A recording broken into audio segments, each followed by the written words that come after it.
Welcome back student on our YouTube channel. Today we are going to continue with this section 4 chapter number 1 history of novel. ठीक है, last lecture में मैंने आप लोगों को यहाँ तक पढ़ाया था English novel has undergone a vital change since its birth and it had undoubtedly very bright future. यहाँ तक करवाया था. ठीक है, अभी नेक्स्ट हमको यहाँ से स्टार्ट करना है. ये फर्स्ट टॉपिक क्या है हमारा? नॉवेला. फर्स्ट टॉपिक क्या है? Novella. A novella, a word originated from the Italian word novel, is a type of prose fiction which is shorter than a full-length novel and longer than short story. It is a well-structured yet short narrative, often satiric or realistic in tone. It usually focused on one incident or issue with one or two main characters and takes place at a single tradition. Some of the famous novels in English are okay. तो यहाँ पे novella ये word कहाँ से derive हुआ है, कहाँ से ओरिजिनेट हुआ, आपको इसमें ये बताया गया है. ठीक है, नोवेला ये वर्ड जो है बेसिकली इटालियन वर्ड है. ठीक है, novel is a type of pros. Novel कैसा होता है? प्रोज फॉर्म में होता है. प्रोज फॉर्म में होता है. ठीक है, और दूसरी चीज़ ये कि ये फुल लेंथ होता है. इसमें सारी चीज़ें दी गई होती है. कुछ मेन कैरेक्टर्स होते हैं, कुछ प्रोटैगनिस्ट होते हैं, कुछ एंटागनिस्ट होते हैं. ठीक है, 2 सिंगल मेन कैरेक्टर्स, ऐसे सारी चीज़ें इसमें होती है. उसका जो टोन, इंसिडेंट, फोकस किस चीज़ पे किया गया है, ये सारी चीज़ें जो है नॉवल में दी जाती है. ठीक है, और इसमें हम में से कुछ नॉवेल्स हैं इंग्लिश में. वो कौन सा है? Heart of the Darkness by Joseph Conrad. Okay, Heart of the Darkness by Joseph Conrad. The Turn of the Screw by Henry James. Billy Bird by Herman Melville. Death in a Winkin by Thomas Mann. Seize the Day by Paul Bellow. Paul by John Steinbeck. ठीक है, ये कुछ novels हैं जो लिखे गए हैं. ठीक है बच्चों, ये बता दूं कि ये शायद से ये पूछे जाते हैं मैच द फॉलोइंग के लिए. आप लोग इसको ध्यान देना, ये याद रख लेना. Match the following, fill in the blanks, objectives के लिए जो सेक्शन 4 में आते हैं ना, उसमें ये पूछा जाता है. तो थोड़ा सा इस पर थोड़ा फोकस्ड करना. ठीक है, okay. Now next is element of novel, novella. There are 6 elements essential of novel or novella. All these factors may be related to one another in a work by author. ठीक है, element और novel, element of novel या novella का मतलब क्या है? Element मतलब important part. Novel का इम्पोर्टेंट पार्ट क्या होता है? ठीक है, कैसा होता है, क्या रहता है? ठीक है, नॉवेल का जो पार्ट होता है वो 6 पार्ट में डिवाइड होता है. 6 एलिमेंट्स होते हैं. ठीक, और वो सब एक दूसरे से क्या करते हैं? रिलेट करते हैं.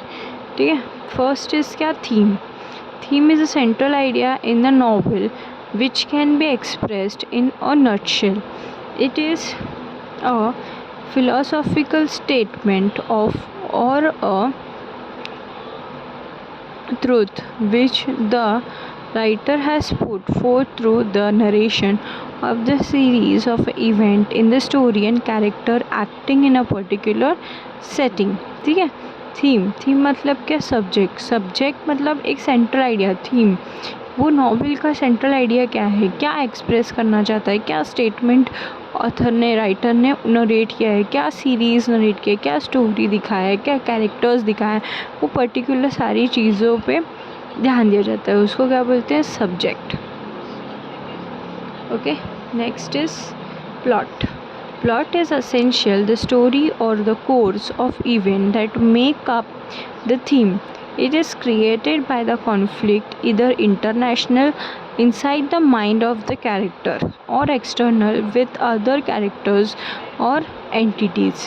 Plot may be simple, one plot, or complex, consisting the interweaving of many subplots. ठीक है, प्लॉट क्या होता है? प्लॉट मतलब स्टोरी. जो थीम बनता है, जो स्टोरी बनती है, वो किन सब चीज़ों से क्रिएट होती है, प्लॉट से क्रिएट होती है, ठीक है। वो हम ऐसा दिखाते हैं कि इंटरनल, यानी कि जो कॉन्फ्लिक्ट है या कोई भी चीज़ है उसके जो कैरेक्टर का जो इनसाइड माइंड है, मतलब अंदर का जो माइंड है, उस चीज़ को लेके हम बनाते हैं, ठीक है। और या फिर एक्सटर्नल पार्ट, एक्सटर्नल मतलब जो कैरेक्टर्स होते हैं वो तरीके से, ठीक है। प्लॉट में भी सिंपल वन प्लॉट और कॉम्प्लेक्स। प्लॉट कभी कभी क्या होता है, सिंपल भी होता है और कभी कभी कॉम्प्लेक्स भी होता है, यानी कि कॉम्प्लिकेट भी होता है, ठीक है। और प्लॉट कभी कभी क्या होता है, प्लॉट में भी सब प्लॉट्स होते हैं, ठीक है। Characters, characterization is related to the plot as the course of event take place because of the certain behavior of the characters.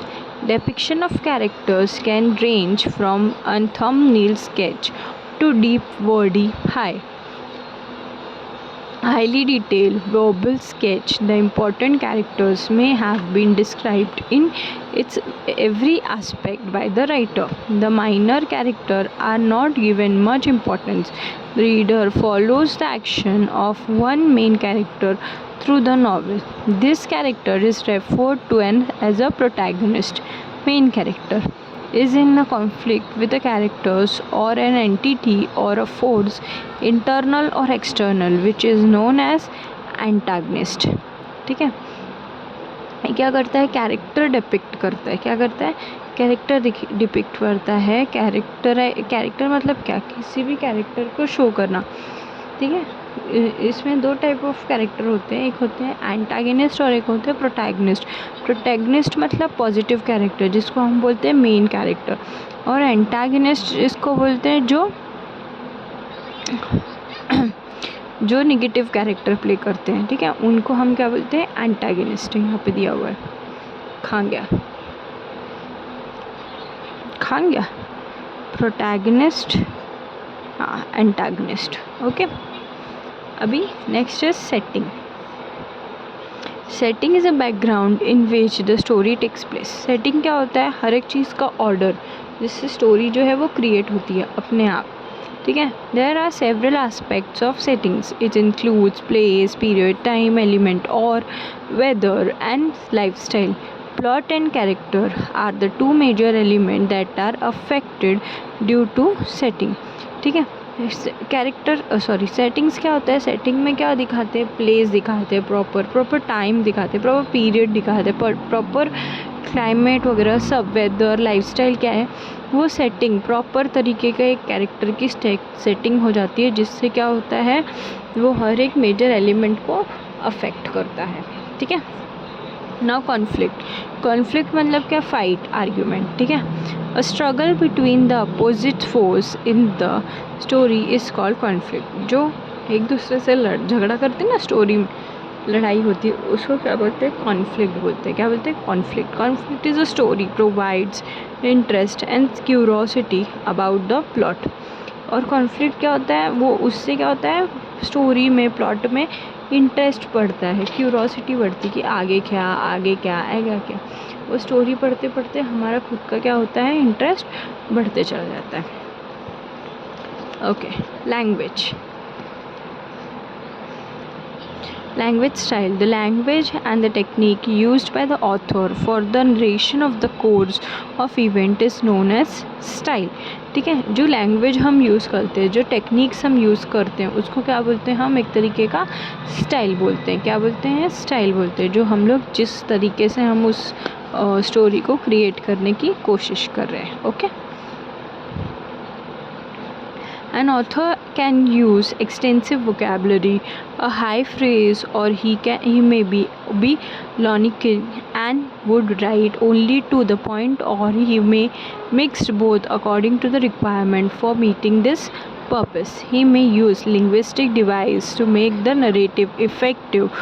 All these factors decide the texture of the narration and create an impact on reader, ठीक है। अभी वहाँ का language का style क्या होगा, कुछ जो ऑथर्स होते हैं वो एक्सटेंसिव वोकैबलरी यूज़ करते हैं, कुछ जो ऑथर होते हैं वो लिंग्विस्टिक डिवाइस यूज़ करते हैं, मतलब लिंग्विस्टिक तरीके से बात करते हैं, तो वो एक टेक्सचर बन जाता है, एक इम्पैक्ट जो रहता है वो रीडर पे पड़ता है। ठीक है, आई होप आप लोगों को समझ में आ रहा होगा। भी लास्ट पेज बचा हुआ है। लास्ट टाइप्स ऑफ नावल, मतलब नावल कितने तरीके के होते हैं। Okay, types of novel. Realistic novel, realistic novel मतलब रियल नावल, नावल जो रियल लाइफ से रिलेटेड लिखी गई हो उसको हम लोग बोलते हैं realistic novel. The realistic novel is a conflict that gives us the effect of realism, जो हमको रियल लगे, जो हर एक तरीके से क्या लगे, एक तरीके का एक मैनरफुल तरीके से जो नावल लिखी जाती है, जो रियल होती है, सोशल क्लास को मोटिवेट करती है, उसको हम क्या बोलते हैं, रियलिस्टिक, यानी कि real life novel. Okay, sometimes this is also called as the novel of manner. It can be characterized by its complex characters with mixed motivation that are rooted in social class.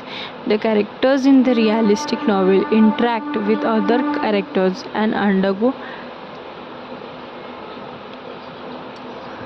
plausible and everyday experience. Okay, Picaric novel. Picaric novels mean adventure novel. Adventure novel, ठीक. A word Picaric is originated from the Spanish word picaro, which means a rogue. A Picaro novel narrates an adventure of the protagonist who is an eccentric or a discredited person in an episodic form. ठीक है, और adventure जो story होती है वो उसको हम लोग पिकारिक नावल बोलते हैं. ठीक है, वो एपिसोड फॉर्म में आता है, मतलब ऐसे कंटिन्यू नहीं रहता है वो, मतलब डिफरेंट फॉर्म में, एपिसोड फॉर्म में वो मतलब पार्ट्स में आता है वो. ठीक है, हिस्टोरिक नावल. हिस्टोरिक नावल मतलब डिपेंड्स ऑन पास्ट, हिस्ट्री इसको हम लोग बोलते हैं. The history novel is a novel set in a period early than the writer. जब वो लिख रहा है मतलब वो अपने कुछ चीज़ें जो है वो पास्ट के लिए लिखी गई होती, मतलब पास्ट से रिलेटेड लिखी गई होती. Epistolary novel. The word epistolary derive from the Latin word epistola which means a letter.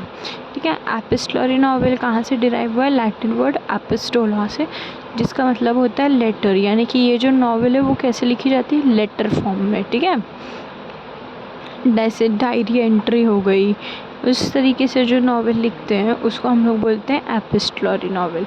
ठीक है, Gothic novel. A novel that includes terror, mystery, horror, thrill, supernatural doom, death or decay or haunted building are called the gothic novel. ठीक है, Gothic novel किसको बोलते हैं, जो horror से related हो, सुपरनेचुरल पावर, उसको बोलते हैं ब्लैक मैजिक, जो डेथ से रिलेटेड हो, हॉन्टेड बिल्डिंग्स हो, उसको हम लोग बोलते हैं गॉथिक नावल. ठीक है, ऑटोबायोग्राफिकल नावल. ऑटोबायोग्राफिकल नावल ये सबको मालूम है. ऑटोग्राफी मतलब किसी दूसरे पे लिखी गई है, किसी दूसरे पर्सन पे लिखी गई है नावल, उसको हम लोग बोलते हैं autobiographical novel. The autobiographical novel is a novel based on the life of the author. However, the author changes the place and name of the character or even may change or avoid certain details of his life. It may or may not be a personal first person's narration. ठीक है, अभी ये जो है author वाला, ये कैसा है, ये या तो ऑथर अपने बारे में लिखता है या ऑथर सामने वाले के बारे में. अगर अपने बारे में लिखता है तो वो क्या करता है, नाम चेंज कर देता है, जैसे हर एक इन्फॉर्मेशन उसमें नहीं ऐड करते हैं. ठीक है, allergic novel. An allergy is a story bears more than one level of meaning. The surface meaning of such novel is different from the symbolic meaning of it.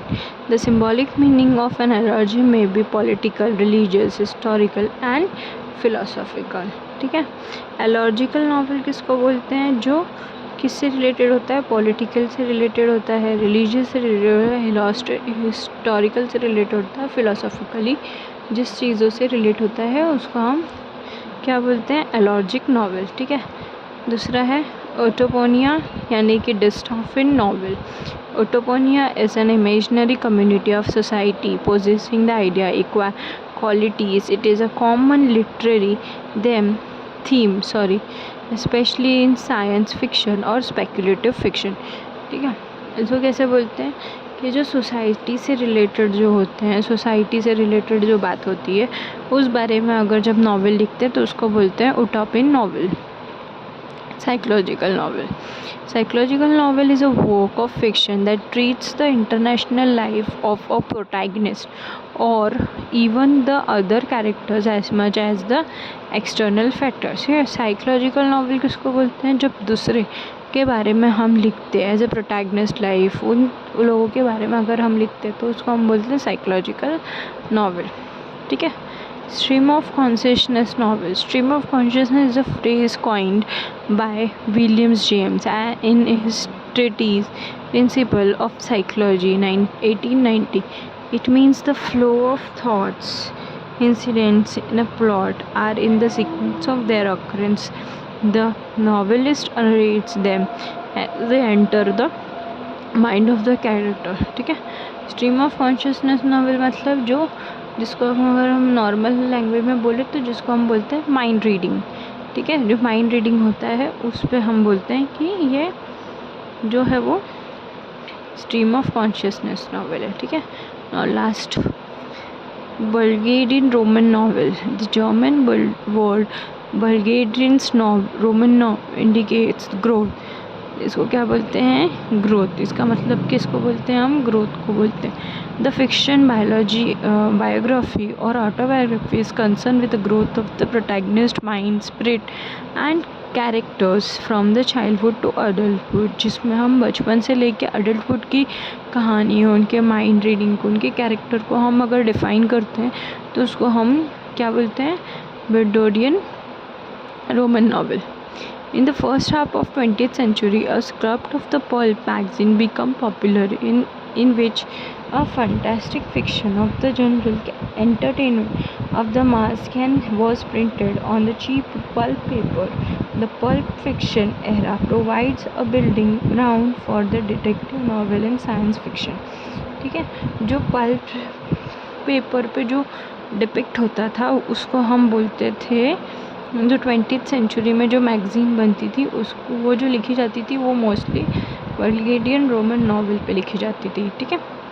Science fiction is a general of speculation fiction dealing with imaginative concept such as frustrating science and technology, space travel, time travel, parallel universe and interstellar life. Science fiction often exposes the potential consequence of scientific and other innovations. Frankenstein by Mary Shelley 1823 is considered the first novel. ठीक है. ये जो science fiction यानी कि इस चीज़ पे जो novel लिखा गया है वो किसने लिखा है? फ्रैंकस्टीन बाय मैरी शेली. कहाँ पे लिखा गया था? 1823 में. ठीक है. Okay. Based on the science and technology, the genre flourished the second half of the 19th century. ठीक है. Detective fiction is a sub-genre of crime fiction and mystery fiction in which an investigator or a detective, either professional or amateur, investigates a crime, often a murder. ठीक है.